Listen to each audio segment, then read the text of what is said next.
We're warning people about very serious things that are happening in the world. We have the Anglo-American establishment based in England and the United States that has enslaved our people.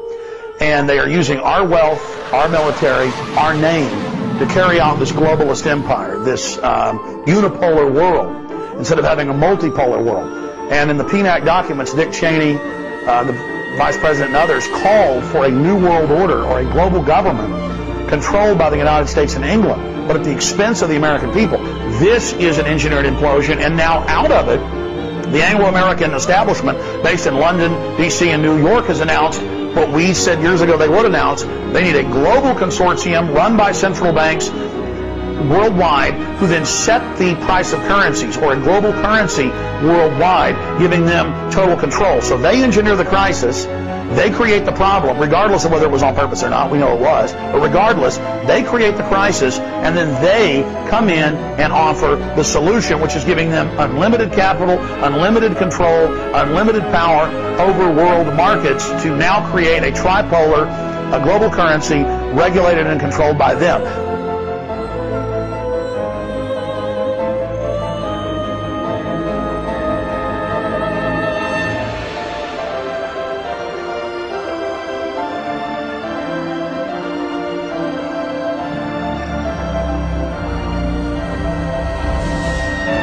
There is a global meltdown coming. It is a global depression, and one world currency and one world financial system is the end game. China said last week they want one global currency. France said yesterday or the day before that they want one world order, a new world order, at the end of this event. Good evening, everybody. President Obama and British Prime Minister Gordon today calling for a new world order to tackle our global economic crisis. President Obama said globalization can be an enormous force for good.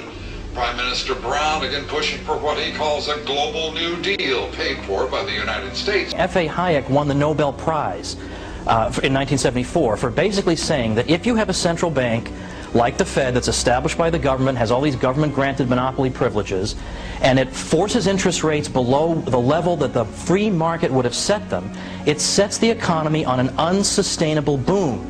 It sets investors out on investment trajectories that cannot be completed. There aren't enough resources to complete them.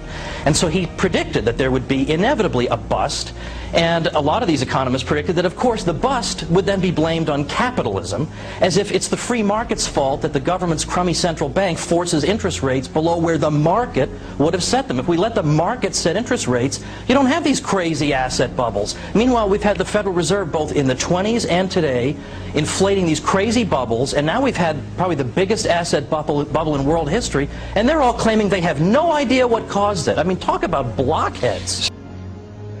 Prashant, I expect to see social unrest, civil unrest in the United States a couple of years from now. Yes, it's changing the entire situation in the United States. The United States is the largest debtor nation in the history of the world. There is a dramatic sea change taking place. The world's center is moving from the west to the east, to Asia, and many people have not figured this out yet, especially people in the United States. No, you're going to see a lot of turmoil in the United States in the next 3, 4, 5 years. Putting food on the table is going to be more important than putting gifts under the Christmas tree. We're going to go into the worst depression since worse than the Great Depression. Wow. Federal Reserve is no more federal than Federal Express, but yet it has the power to determine the direction of use of money in our economy. If we could take that power back and put the Federal Reserve under Treasury, we start to be in a position of being able to control monetary policy on behalf of the United States people. Here's where we were in September last year. But then the Treasury decided we need to start printing more money. This hockey stick should take your breath away. This is devaluing our money. We have pumped all of this money in and devalued our money. How is it not going to be worthless? This has never, ever been done by anybody ever before. Who owns the Federal Reserve? It's secret, and we can't find out what's happening. But the Congress created it, and not authorized in the Constitution. The government borrows money from a private corporation using the name federal that prints United States on it, and then it pays back to the Fed, which is owned by private banks. We don't know who all those private banks are. The money that the government is paying back to the private bankers is the money that comes from you and me.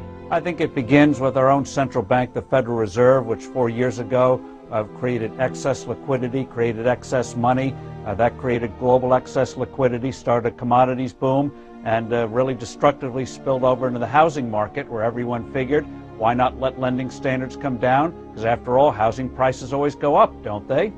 So that started it. This is America. How many of you people want to pay for your neighbor's mortgage that has an extra bathroom and can't pay their bills? Raise their hand. How about we all? President Obama, are you listening? The year is 2014. Many Americans are feeling disenfranchised. People are isolated from their political leaders. They've been betrayed over and over and over again. Internet connects like-minded people, and the Bubba effect, a rise in individual militias. Give me the, real quick, how much are taxes in our scenario of 2014 to pay for all the stuff that we're doing? How much are taxes? If we tried to pay for all of the spending we've done, and just the last 18 months with higher tax rates, the Heritage Foundation and other groups have estimated the tax rates at the top would have to go to 80, 90, perhaps even 95%, which means that 95% of everything you make would have to go to the government just to pay for what we've already spent money on. Gerald, what happens to the people when you start taxing? Like tax revolts. Yeah, tax. We all heard it on CNBC yesterday. But you're not talking about a tea party. No, no. This is going to be violent. People can't afford it anymore. Okay. Look, the cities are going to look like Dodge City. They're going to be uncontrollable. You're going to have gangs in control, motorcycle marauders. You're not going to have enough police or federales, just like Mexico, to control the situation. Should I sell or hold out for a market increase? Peter? Well, you know, it's going to be difficult. You know, unfortunately, what the government is doing, they're in the process of turning this recession into a depression. It's going to last for a long time. And unfortunately, the bear market in stocks, which has been going on since 2000, is going to continue for many, many years. But what she has to understand is that the bear market in the bonds, which hasn't even begun yet, is likely to be even worse over time. So I think in the long run, Americans are going to lose even more money in bonds and in cash than they will in stocks. So I think that she doesn't want to leave stocks, but I think she should look internationally. There's a lot more bargains outside the United States and inside the United States. Valuations are much better, and their governments are not undermining their economies to the extent that our government is undermining ours. And I think she should also look at commodities and precious metals, particularly gold and silver.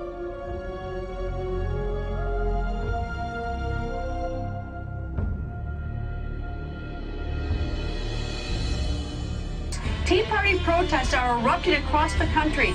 Angry taxpayers, or at least some of them, are taking to the streets in the spirit of the Boston Tea Party. People are protesting President Obama's massive $787 billion stimulus bill, his $3.55 trillion budget, and the federal government that has been ballooning by the day since the president took office.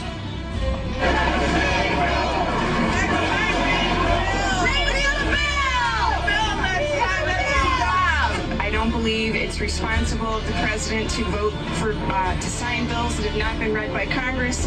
I believe it's totally misrepresenting what this country stands for, and I'm not going to stand for it. So I'm out here with everybody else.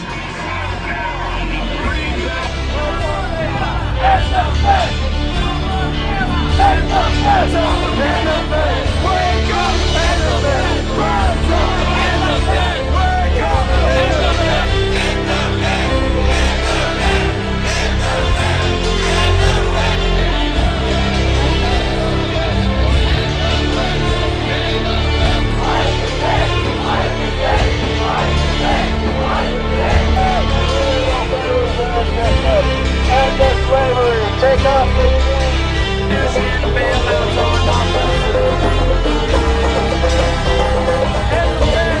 we got news for you, criminals.